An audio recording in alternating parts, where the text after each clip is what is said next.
রুমা বল কি hair cut করব? তুমি যেটা আমার লুক ওয়াইজ ভালো বোঝো তুমি ঠিক সেটা করে দাও। ফার্স্ট অফ অল আমার চুলটা খুব পাতলা, প্রত্যেক বছরেই মানে আমার চুলের স্ট্রাকচারটাই পাতলা, কিন্তু তুমি একমাত্র যার হাত পড়লে মনে হয় যে চুলটা আছে। ঠিক আছে, সিরিয়াসলি আমার বাড়ির সবাই তোমাকে প্রচন্ড ট্রাস্ট করে, বাড়ির সবাই আসে এখানেই, আর ছোট থেকে আমি এখানেই আসছি, তো এটাই আমার ভরসাযোগ্য জায়গায়। চুল কটা তোমার হাতে তুলে দিয়েছি, আমার চুল মানে চুলটা একটু মানে বাউন্সি করে দাও, তুমি তোমার মতন করে দাও। গুরু দায়িত্ব দিয়েছেন। এই যে চুলের অবস্থা খুব ভীষণই খারাপ। থিন হেয়ার, অথচ কি জানি কি করে কি করব।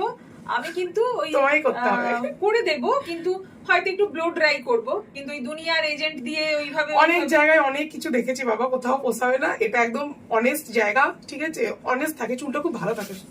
সবথেকে বড় কথা কাটিং এর পর যাতে কাটিং এর ওই পরেও বিষয়টা থাকে, ওয়াশ করার পরেও না চুলটা ওরকমই থাকে যেমন কেটে যায়। হ্যাঁ ওইটাই এই আমি ব্যাপারটা চাই। সবথেকে বড় ব্যাপার।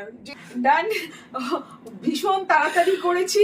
টোটাল 12 মিনিট, 10 মিনিট কাটিং আর 2 মিনিট জাস্ট ড্রায়ারে চুলটা ভিজেছিল শুকাতে টাইম, মানে আমারও তাড়া ছিল যেহেতু, মানে জাস্ট অসম।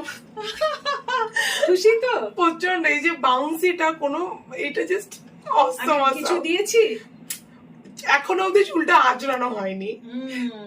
অসম, জাস্ট চুমু। Thank you so much. আমার পুজোটা জাস্ট অসম করে যাবে এবার। ওকে বাবা রে, ভালো থেকো, ভালো করে পুজো কাটাও। তুমি হচ্ছে যে রুমা ভীষণ ওভারওয়েলড, তো যাক শুনে ভালো লাগলো। বিনা কোন রকম সেটিং স্প্রে ছাড়া, কোন রকম মানে কিছু করা ছাড়া 12 মাস এরকম স্টাইলিশ বাউন্সি চুল রাখতে চলে এসে আমাদের কাকিমার কাছে, একদম পারফেক্ট ফর হেয়ার। ওরে বাবা, থ্যাংক ইউ।